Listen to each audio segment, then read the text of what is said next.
Did you kill your mother? Yeah. You killed your mother.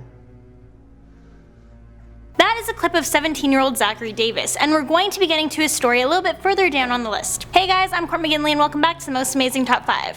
Before jumping into this list, I want to remind you to show us some love by giving this video a big thumbs up and subscribing to the channel if you haven't already. We bring you guys awesome top 5 lists, so make sure you subscribe so you don't miss out on all the fun. Alright, let's get started on our list of the top 5 creepiest people on the Dr. Phil show. Starting off at number 5 spot, Ashley. Ashley was on the show in 2016 when a couple, April and Nathan, brought her on the show because they said that Ashley was digitally kidnapping their 2 twin girls. Yeah, as bizarre as this sounds, it happened. Also, keep in mind, April and Nathan have never met Ashley previous to this. It was proven on the show that since all the way back in 2012, Ashley has stolen pictures of the girls off of April's Facebook, and she's posted them on her account claiming the twins as her own. And even creepier than that, Ashley actually prints these photos off of the girls and puts them in picture frames around her house. Are in picture frames all over her house, above her bed, above her nightstand, on her TVs, on her dressers, on the end of couches. The entire episode, Ashley was denying everything, but there ended up being so much proof that she had to admit it in the end. Ashley even stalked this couple to find out where they lived, and she would message April under a fake Facebook account. Yeah, so obviously this couple became terrified of Ashley as they didn't know the full extent of what she was capable of. She could have tried kidnapping the twins or even kill them. I mean, can you even imagine that? Someone you don't even know having all these pictures of your kids in their house. Yeah, that's super creepy. In at number 4, Jerica. Here we have a woman who claims she has dissociative identity disorder. She has 10 different personas. Her family says that she is demonic and they are trying to take her daughter away from her. Jerica says that she has memory loss and blackouts and that this has been happening for years before being diagnosed. She says that different things such as social situations or music bring out different personalities.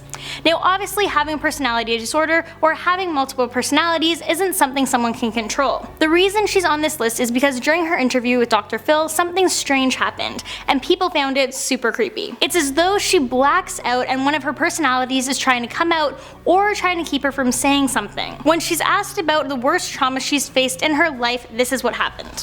What is your name? Fine. I'm fine. And then there's this part where it seems like she's talking to herself. What is the answer to my question, Jerica? What?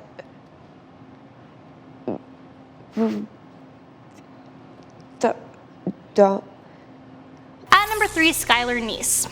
So in this story, the 2 girls who are creepy weren't actually on the show because they were in jail. But this is one of the most unbelievable segments that has ever been shared on this platform.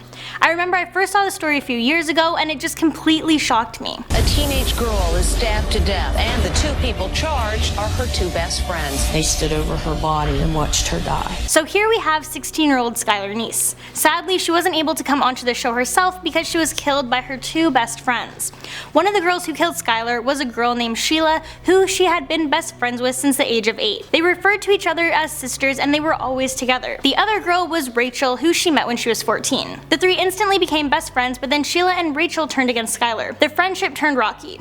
But one night they invited Skylar out with them. So she snuck out late one night to meet up with them, hoping this would end up repairing their friendship. Instead, the 2 girls took Skylar to a secluded area in the woods and stabbed her over 50 times. Skylar's parents obviously didn't know what happened to their daughter, so they called the police and a search party was sent out looking for her. And the story of her missing went all over the news stations. It wasn't until 6 months later that Rachel confessed to murdering Skylar. During these 6 months, these 2 girls were so sick that they would actually go visit Skylar's parents, crying, saying they were worried about her and they just wished their best friend would come home. Also during the 6-month period, the girls posted things on Facebook saying how they missed their friend and they wanted her home. But then they began to post cryptic weird messages on Twitter, and that's when investigators got suspicious. They also admitted to hanging out with Skylar that same night and said that they had dropped her off down the street from her house and that was the last time they saw her. During this time, the investigators were looking into the 2 girls possibly being involved, but Skylar's parents begged the investigators to leave Sheila and Rachel alone as the two girls were going through enough having just lost their best friend. But soon they would find out that they were defending Skylar's killers. After Rachel confessed, officers asked why they did this, and Rachel said it was because they didn't want to be friends with Skylar anymore. Yeah, they didn't want to be friends with her anymore. That's why they stabbed her to death. Who thinks like that? Rachel told investigators that Sheila was the mastermind of the whole thing,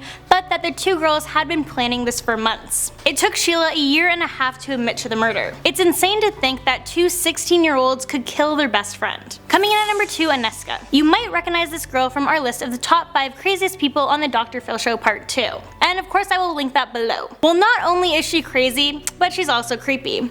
Here we have a little 12-year-old girl who says that she wants to kill her siblings. Aneska made her Dr. Phil appearance 2 years ago. She was brought on the show for not only wanting to kill her siblings, but also for her rage outburst, which she experienced since the young age of 3. She verbally and physically abused her parents and chased her siblings around with knives, telling them she's going to kill them. She drew pictures of her killing them, and they would say that they were scared to sleep at night. Recently, she took matches, lit paper, and set a comforter on fire.